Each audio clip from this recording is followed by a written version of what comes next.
Why not, Castle? My Lords, I beg leave to ask the question standing under my name on the order paper. My Lords, biocides are a broad group of chemicals that include preservatives vital for ensuring the shelf life of cosmetic products. Preservatives proposed for use in cosmetics must be approved by the Secretary of State following consideration by the Independent Scientific Advisory Group on Chemical Safety before being added to the permitted list in the cosmetics regulation. Cosmetic products with a secondary biocidal function are only permitted if they are safe for human health. My Lords, I thank the Noble Lady the Minister for her answer, and the Noble Lady and other Noble Lords have received a briefing on this matter from Dr Paul Longeron-Fady at the Centre for Long-Term Resilience. Now, the Noble Lady referred to preservatives, but of course many products are being advertised for their biocidal products. Now, that briefing refers to a British Medical Journal article which talks about biocide resistance as the new scourge of the infectious disease world.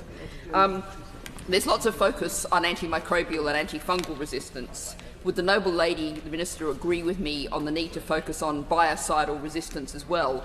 And will she be directing the Department to look at this issue of biocidal resistance and see what can be done to tackle what this article describes as a scourge?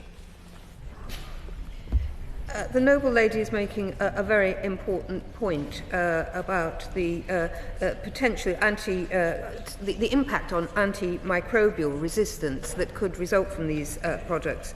The government is already focusing on the second of our 5-year national plans on this.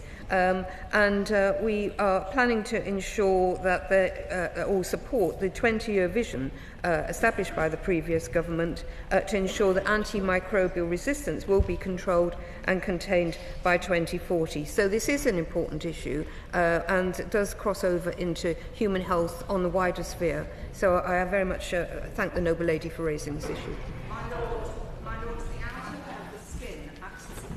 And has a lot of naturally occurring bacteria on it all the time.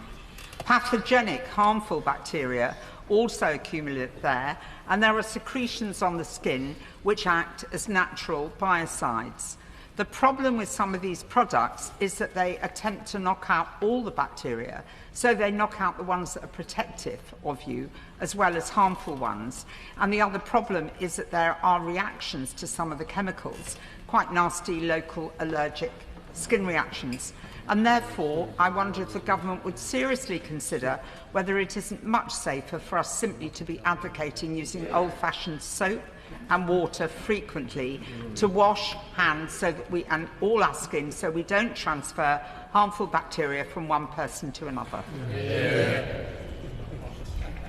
Well, the Noble Lady obviously has, has given us very good advice on this issue. There's no need for many of these products to be on the market, and there is a challenge that they're increasingly on the market, particularly after COVID. So we do need to keep this under review. The government are continuing to keep the new products under review, and the opinions of the Scientific Advisory Group on Chemical Safety will continue to drive our view on this matter, but the Noble Lady has given very good advice about soap and water.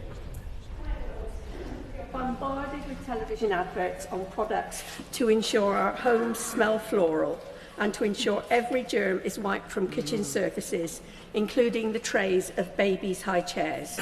Whilst it is important that bacteria and viruses are kept at bay, a little dirt is often a good thing. Little is known of the effects of antimicrobial products in toxic biocidal products. In October 22, the Secondary Legislation and Scrutiny Committee warned of the danger of these substances. Will the government be supporting the PMB when it comes forward on this subject?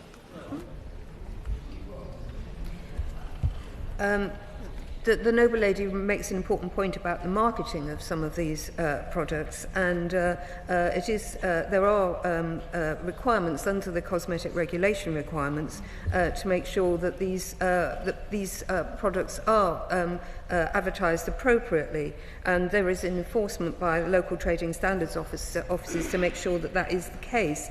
But with regard to the private members' bill, we are looking at it in detail, and we will come to a view on that in due course.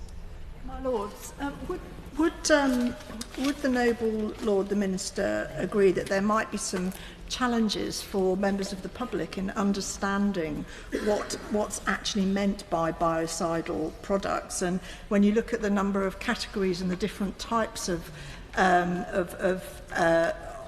chemicals that could be classified as such, it's a bit of a nightmare for people wanting to understand what they're actually purchasing.